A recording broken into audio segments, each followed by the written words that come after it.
Okay, this ghost story is called The Black Widow, and it's about this old lady. She's about in her 70s, 80s, but it starts off.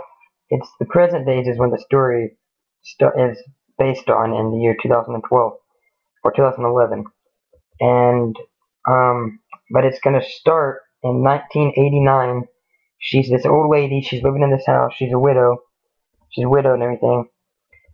And everyone, she lives a little bit outside of this small town in Tennessee, and everyone thinks that she's like, you know, this old lady. She does witchcraft because whenever she was younger and they saw her, she was always into that kind of stuff. And when her husband died, they never saw her again. They always saw strange noises and stuff coming from that house, and they always thought she was doing witchcraft and stuff.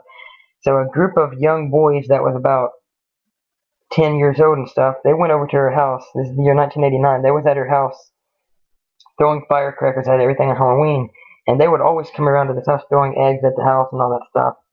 And one day they dared one of the boys to sneak in. They dared this boy named Dan, and they was like, "Come on, Dan, don't be a pussy. Just like open the door and see if you can get a peek of what she really looks like." And he's like, "Fine, I'll do it." So Dan he walks in and he doesn't see anything, and he sees this old lady sitting by a fireplace in this long pink robe, and she's rocking and she's just rocking in this chair in front of the fireplace. And then the door just slams shut on its own, and Dan's trying to open it, and she says, you know, I've seen you come around these parts in this old creepy voice, and I don't like it, and I don't like you. And she turns around, and Dan sees her face, and Dan gets so scared he becomes mute. He won't talk anymore. He finally, the door unlocks right when he sees her face, and he runs out. He just runs straight back to his house. And years pass by, and Dan never left his bedroom. He became homeschooled and everything from this point. He never talked again. They brought him to doctors, everything. He wouldn't talk. He became mute, scared to death. And no one ever saw that boy again. And then it goes to the present days. The old lady, her name is Meredith, and she actually died of a heart attack. And they buried her without anyone seeing her or anything. So about 2 or 3 days after she was passed away, a group of teenagers, they decided on Halloween night, because it's Halloween, she died right before Halloween, and on Halloween night they decided they was going to go into Meredith's house since it's empty and abandoned and it's outside of town, and they was going to play Ouija board on Halloween night inside her house. So these three teenagers, their names are David, Kyle, and Lauren, they went to her house on Halloween night. They had some marijuana, some alcohol, and a Ouija board and some candles, and they was going to try to see if they could talk to Meredith's spirit, see if it was still there. So when they went inside the house, they saw a rocking chair, some old glasses, some like witchcraft like spell books laying on the table, and they was like, look how cool these things are. Let's put these spell books by the Ouija board and see if that does anything. So they was like, they cracked open a few beers. They started chugging their beers. As they was getting ready to start the Ouija board and playing the Ouija board, they lit up a few J's and they passed around the J's and was hitting off of the J's. And they started playing on the Ouija board. Lauren, she was too scared to play on the Ouija board. She wouldn't do it, but she was just going to watch. So Kyle and David, they're playing on the Ouija board and nothing's happening for about an hour. And then out of nowhere, they had left the door cracked. The door shut and locked, and they couldn't get out of the house. And at this point, they started getting scared. And they look at the Ouija board, and the Ouija board started moving on its own, and it spelled "get out," and then it spelled "now," and then the Ouija board shut up to flames. And when the Ouija board shut up to flames, they started getting really scared, and they started trying to open the door. And there's no windows in the house at all. That way, no one could peek in and see Meredith when she was living. There's no windows in the house. There's just the door, the front door, and that was it. And then the fireplace kicks on, the fireplace lights up, and there's a big fire going. And then they see the rocking chair that was in front of the fireplace that Meredith used to always sit on, it starts rocking really slow. And the teenagers, they're all really scared at this point. They don't know what to do. And, they're like, what do we do now? We're stuck inside this house with a spirit. So David's like, you know what, I'm going to try and talk to her. And David's like, Meredith, if you're in here, we're not trying to harm you or bother you or trespass. We just wanted to have a good time on Halloween. And if you unlock the door and let us out, we'll never come back to this area ever again, and we'll never even speak of it. And right when he got done saying that, a glass cup that was on a shelf got knocked off and it broke. And then the spell book started floating in the air, and the spell book shoots over and it hits David in the face.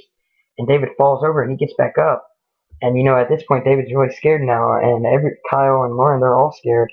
And David and everything stopped for a few minutes. and everyone was getting scared. Everything just stopped.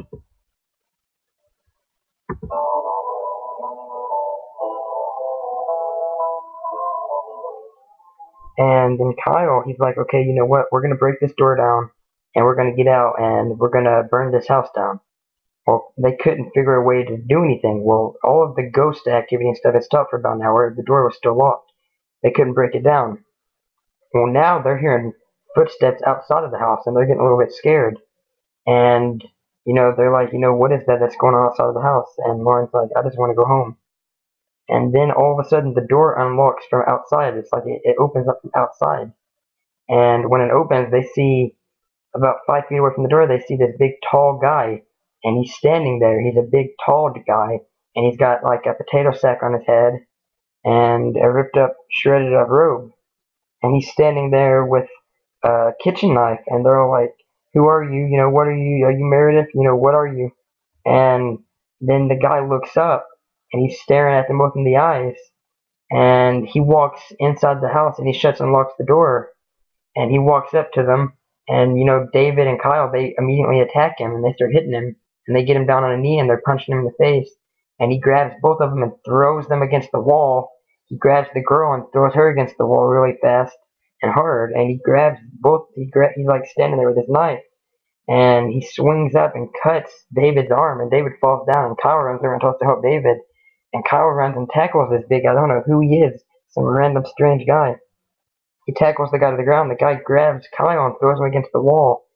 And Kyle gets up, and this guy takes the back of the knife and hits Kyle in the head and knocks him out. And then he goes to the girl, and he takes her head and hits it against the wall and knocks her out. And then he goes to David, who's laying there bleeding off his arm, and he takes his head and he punches it a few times and knocks them out.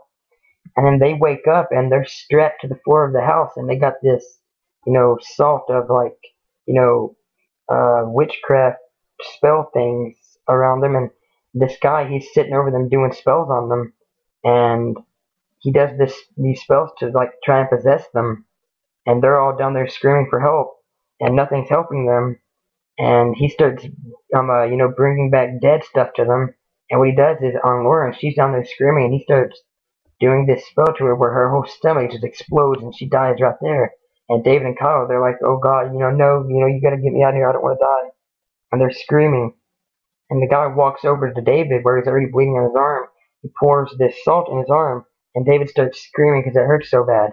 And then he does this spell to where David's arm heals. And David's like, what the hell? Why are you helping me? And then David gets loose, and when David stands up, a knife goes right to the back of his neck, and David falls down dead. And Kyle, he's screaming, and he's crying and everything. And Kyle, all of a sudden Kyle gets loose too. And Kyle stands up, and there's that big guy standing there behind him. And Kyle punches the guy in the face and takes off running, and the guy outside of the house, and the guy tackles him out right from the house. And Kyle gets up, and he's choking Kyle and holding him in the air. And Kyle pulls the mask off of his face, and Kyle goes, wait, you're... And then he squeezes his neck so hard and kills him. And then right as Kyle falls to the ground dead, you hear Kyle whisper, you're Dan. And apparently what it was the big guy that was attacking them and killing them was Dan, the boy who became a mute from seeing the witch's face. And when the witch came back in the beginning of the story and locked them in the house and was telling them to leave and all this stuff, she actually left, and when everything was quiet for a little while, she went to where Dan was, and she possessed Dan's body and came and killed all the teenage boys and girl, and that's how the story ends.